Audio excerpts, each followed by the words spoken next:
Montáž, zárubné portasystémy.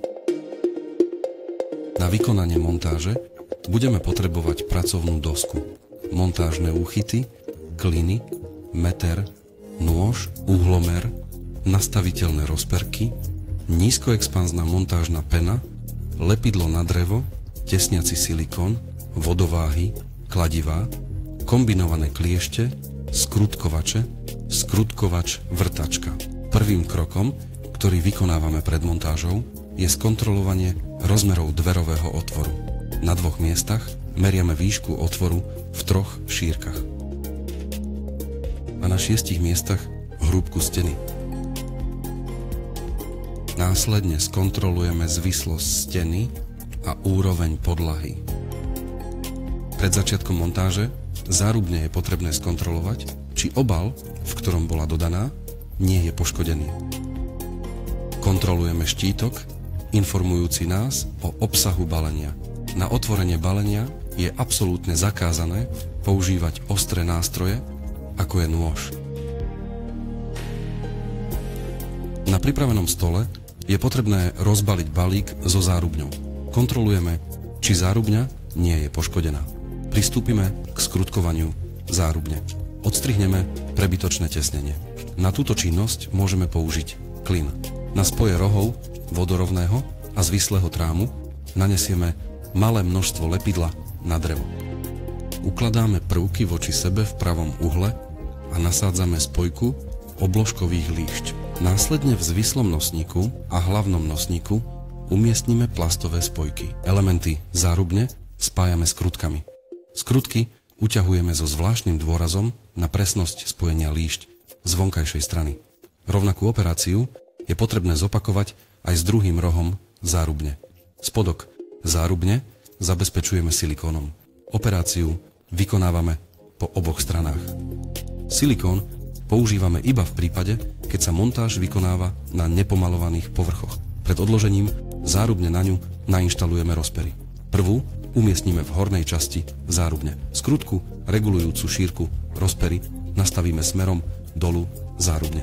Dotiahneme všetky zabezpečenia. Uvoľňujeme svorky spájajúce vystužovaciu tyč so zárubňou a premiestňujeme ju dole, pričom ju zároveň otočíme o 180 stupňov. Tentoraz smerujeme skrutku regulujúcu šírku nahor. To nám umožní pohodlné zloženie rozpierky z rámu osadeného v stene. Treba pamätať na ponechanie približne 1 cm priestoru medzi rozpierkou a okrajom rámu. Tento odstup nám umožní nasadiť krídlo, keď bude rám nainštalovaný v otvore. Nasadzujeme zostávajúce rozpory. Najprv strednú, postupujeme rovnako ako pri dolnej rozpore. Tento raz nemusíme otáčať rozporu o 180 stupňov. Na konci nasadíme hornú rozporu. Po zložení zárubne z pracoviska pristupujeme k zmontovaniu lišty.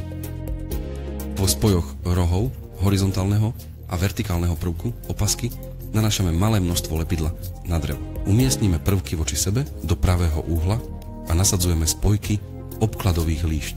Skrutky doťahujeme so zvláštnym dôrazom na presnosť spojenia obkladových líšť z vonkajšej strany. Rovnakú operáciu je potrebné zopakovať s druhým rohom obloženia. Ďalšou operáciou je montáž pantov. Pred nasadením pantu je potrebné uvoľniť prítlačnú skrutku pantu, ktorá sa nachádza medzi montážnymi otvormi pantu. Pant umiestnime do trámu, pričom ponecháme 6 mm odstup od zárubne. Tento rozmer dosiahneme umiestnením imbusového kľúča medzi zárubňu a pant. Dotiahneme prítlačnú skrutku pantu.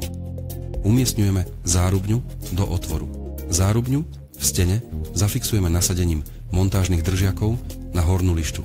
Na úplné zabezpečenie zárubne v otvore môžeme použiť kliny. Tie umiestňujeme do rohov zárubne vo výške spodného pántu a na miesta inštalácie v spier. Klin umiestnený pri dolnom pánte zabráni preveseniu krídla v dôsledku síl tlačiacich pant do rámu a steny. Vodováhou kontrolujeme úroveň hornej lišty a zvislosť vertikálnych líšť. V prípade potreby upravíme nastavenie zárubne. Do krídla dverí zakrútime pánty a osadíme ich do zárubne. Skontrolujeme nastavenie a priliehanie krídla. Po správnom namontovaní zárubne vstrekujeme montážnu penu do štrbín medzi zárubňou a múrom. Penu aplikujeme bodovo okolo celej zárubne. Po stuhnutí montážnej peny odstránime rozpierky. Nadbytočnú penu odrežeme nožom. Do vyfrézovaného vrubu v zárubni nanesieme malé množstvo silikónu. Následne do zárubne zasunieme rám z krycích líšť. Lísty by mali tesne priliehať k stene. Spodok zárubne zabezpečujeme silikónom. Jeho prebytok odstránime špeciálnym nástrojom. Na otvor skrutky pritlačného pántu nasadzujeme krytku a nasadíme predtým odstránené tesnenie. Opätovne kontrolujeme nastavenie a priliehanie krídla. Pristupujeme k namontovaniu kľúčky. Z kľúčky zložíme kryt, ktorý zakrýva montážne otvory na tele kľúčky. Nasadzujeme kovový trň a upevňujeme ho imbusovou skrutkou. Vybavenú kľúčku umiestňujeme do dverí. Cez montážne otvory v tele kľúčky vyvrtame otvory v krídle dverí. Operáciu vykonávame z oboch strán krídla. Pred navrtaním otvorov zložíme zámok. Zabraníme tým, aby sa dovnútra zámku dostali triesky a piliny. Rozširujeme otvory. Zámok opäť montujeme. Nasadzujeme obe časti kľúčky. Imbusové skrutky, tlačiace na kovový trň, smerujeme nadol. Otočíme časti kľúčky. Nasadzujeme štíty, zakrývajúce telo kľúčky. Na získanie správnej polohy telesa zámku zasunieme kľúč do zámku. Nasadzujeme teleso zámku a cez montážne otvory pretáčame teleso zámku. Operáciu vykonávame na obidvoch stranách krídla. Na teleso nasadzujeme dištančný krúžok. Potom celý štít uzavierame ozdobnou krytkou. Kontrolujeme správnosť fungovania zámku a tým dokončujeme montáž.